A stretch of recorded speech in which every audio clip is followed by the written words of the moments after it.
صلوا علیہ وآلہ۔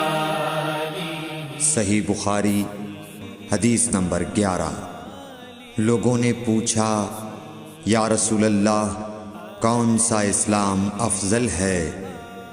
تو نبی صلی اللہ علیہ وسلم نے فرمایا، وہ جس کے ماننے والے مسلمانوں کی زبان اور ہاتھ سے سارے مسلمان سلامتی میں رہیں۔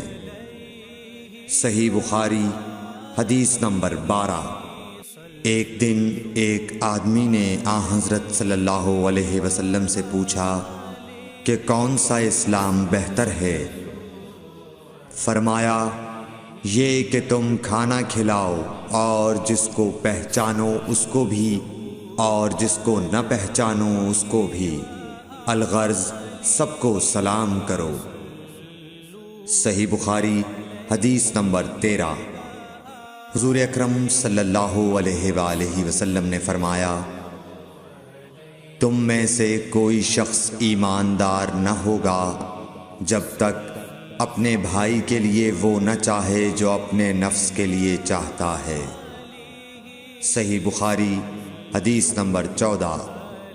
رسول کریم صلی اللہ علیہ وسلم نے فرمایا، قسم ہے اس ذات کی جس کے ہاتھ میں میری جان ہے، تم میں سے کوئی بھی ایماندار نہ ہوگا جب تک میں اس کے والد اور اولاد سے بھی زیادہ اس کا محبوب نہ بن جاؤں۔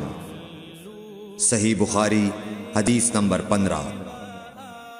حضرت صلی اللہ علیہ وسلم نے فرمایا، تم میں سے کوئی شخص ایماندار نہ ہوگا جب تک اس کے والد اور اس کی اولاد اور تمام لوگوں سے زیادہ اس کے دل میں میری محبت نہ ہو جائے۔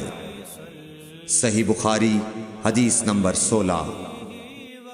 نبی کریم صلی اللہ علیہ وآلہ وسلم نے فرمایا، 3 خصلتیں ایسی ہیں کہ جس میں یہ پیدا ہو جائیں اس نے ایمان کی مٹھاس کو پا لیا۔ اول یہ کہ اللہ اور اس کا رسول اس کے نزدیک سب سے زیادہ محبوب بن جائیں۔ دوسرے یہ کہ وہ کسی انسان سے محض اللہ کی رضا کے لیے محبت رکھے۔ تیسرے یہ کہ وہ کفر میں واپس لوٹنے کو ایسا برا جانے جیسا کہ آگ میں ڈالے جانے کو برا جانتا ہے۔ صحیح بخاری حدیث نمبر 17۔ حضور اکرم صلی اللہ علیہ وآلہ وسلم نے فرمایا، انصار سے محبت رکھنا ایمان کی نشانی ہے اور انصار سے کینہ رکھنا نفاق کی نشانی ہے۔ صحیح بخاری حدیث نمبر 18۔ رسول اللہ صلی اللہ علیہ وسلم نے اس وقت جب آپ کے گرد صحابہ کی ایک جماعت بیٹھی ہوئی تھی فرمایا کہ مجھ سے بیعت کرو اس بات پر کہ اللہ کے ساتھ کسی کو شریک نہ کرو گے، چوری نہ کرو گے، زنا نہ کرو گے، اپنی اولاد کو قتل نہ کرو گے اور ناعمدن کسی پر کوئی ناحق بہتان باندھو گے، اور کسی بھی اچھی بات میں اللہ کی نافرمانی نہ کرو گے۔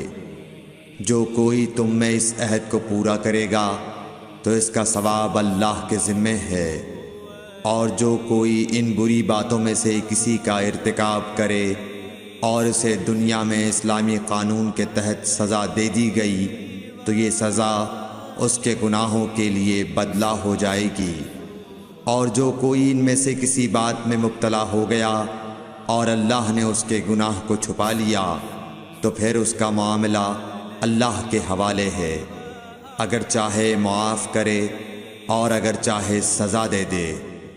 عبادہ کہتے ہیں کہ پھر ہم سب نے ان سب باتوں پر آپ صلی اللہ علیہ وسلم سے بیعت کر لی۔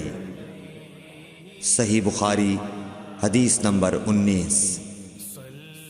رسول اللہ صلی اللہ علیہ وسلم نے فرمایا، وہ وقت قریب ہے جب مسلمان کا سب سے عمدہ مال اس کی بکریاں ہوں گی، جن کے پیچھے وہ پہاڑوں کی چوٹیوں اور برساتی وادیوں میں اپنے دین کو بچانے کے لیے بھاگ جائے گا۔ صحیح بخاری حدیث نمبر 20۔ رسول اللہ صلی اللہ علیہ وسلم کسی کام کا حکم دیتے تو وہ ایسا ہی کام ہوتا جس کے کرنے کی لوگوں میں طاقت ہوتی۔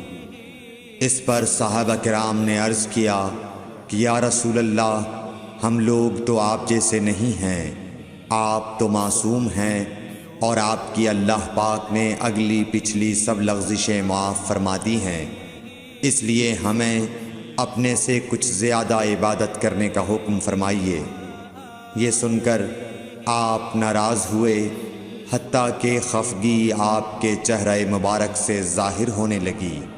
پھر فرمایا کہ بے شک میں تم سب سے زیادہ اللہ سے ڈرتا ہوں اور تم سب سے زیادہ اسے جانتا ہوں، پس تم مجھ سے بڑھ کر عبادت نہیں کر سکتے۔